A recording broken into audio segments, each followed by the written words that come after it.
8 થી 10,000 પાટીદાર યુવાનો મોરબી ખાતે અહીંયા એકત્રિત થયા હતા પટેલ સમાજવાડી સનાડામાં.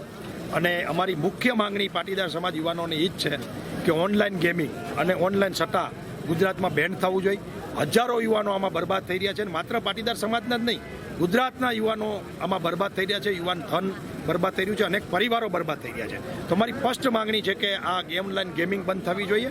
અને આ ઓનલાઈન ગેમિંગ મને જ્યાં સુધી માહિતી છે ત્યાં સુધી પાકિસ્તાન, ચાઇના અને બાંગ્લાદેશ જેવા દેશોમાં આ પૈસો ખૂબ ઠલવાય છે. તો દુશ્મન દેશોના હાથમાં આવો પૈસો જતો હોય તો આ ગેમિંગ સદંતર ઇન્સ્ટન્ટ બંધ કરી દેવી જોઈએ એવી અમારી માંગણી છે. સાથે સાથે મોરબીમાં જે વ્યાજખોરી, લુખ્ખાગીરી, રોમિયોગીરી, આવારા તત્વોનો જે ત્રાસ છે થોડો હળવો તો થયો છે, પરંતુ જે આવારા તત્વોનો ત્રાસ હજી પણ છે એને કંટ્રોલ કરવામાં આવે. અને જે લોકો કાયદાને માન નથી આપતા અને છેડતીઓ કરે છે, વ્યાજખોરી કરે છે, કબજા કરે છે, હની ટ્રેપ કરે છે, આવા લોકોને કાયદાનું ભાનતંત્ર કરે, એ જ અમારી આજની મિટિંગની માંગણી હતી. જો ભૂતકાળની અંદર રાજકોટમાં જ્યારે આ વ્યાજનું દૂષણ વધ્યું હતું ત્યારે કમિશનર સાહેબે 3 થી 4 કોઈ ઉપર ફરિયાદ થતી હતી તો એની અંદર પાસા થતા હતા. જો એવી કાંઈ પણ રજૂઆત અત્યારે કમિશનર સાહેબ કે કલેક્ટરને કરવામાં આવે અને આ દૂષણ અટકાવવા માટેનો એક જ વસ્તુ છે કે જો એ લોકોને 3-4 ફરિયાદે પાસા થતા હોય અથવા એની લડત તમારે વ્યવસ્થિત આપવી પડે. હવે ફરિયાદીને એક એવી બીક હોય છે કે આજે હું ફરિયાદ કરવા જાઉં અને કાલે આ માણસ છૂટી જશે અને મારા પરિવારને હેરાન કરશે, એની હિસાબે ફરિયાદી ફરિયાદ કરવા નથી જતા. પણ ફરિયાદીએ એક હિંમત રાખવી પડશે.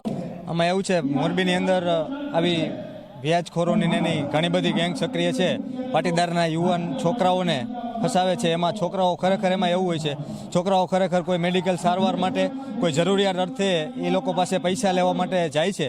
પછી એ લોકોનું એવી રીતનું સિન્ડિકેટ આખું પ્લાનિંગ જ હોય છે. પહેલાં શરૂઆતમાં જાય ત્યારે 1% 2% એવી રીતના વાત કરીને પૈસા એમને વ્યાજે આપે છે. ત્યારબાદ ધીમે ધીમે કરતાં એ 5%, 10%, 50% સુધી વ્યાજ પહોંચાડે છે. અને યુવાનો આમાં પાટીદાર સમાજના અને યુવાનો ફસાઈ જાય છે. અને એ લોકો એટલી બધું ટોર્ચર કરે છે કે ઘર સુધી પહોંચી જાય છે. અને એનાથી ઘણા બધા પરિવારો ઉજળ બન્યા છે, ઘણા બધા યુવાનો આમાં હોમાઈ ગયા છે. મતલબ ઘણા બધા યુવાનો સુસાઇડ પણ કર્યું છે. એટલે આવી સમસ્યાઓ છે. એના માટે અમે આજે સનાડા સમાજવાડી ખાતે પાટીદારના યુવાનોનું સંગઠન સાથે મળી અને એકતા જાળવી અને આ દૂષણ છે એ દૂષણ સામે તંત્રને અમે એક દિલથી રજૂઆત કરીએ છીએ કે આનું સામનો કરે અને આવી જે કાંઈ ટોળકી હોય એમાંથી અમને સામનો કરાવે.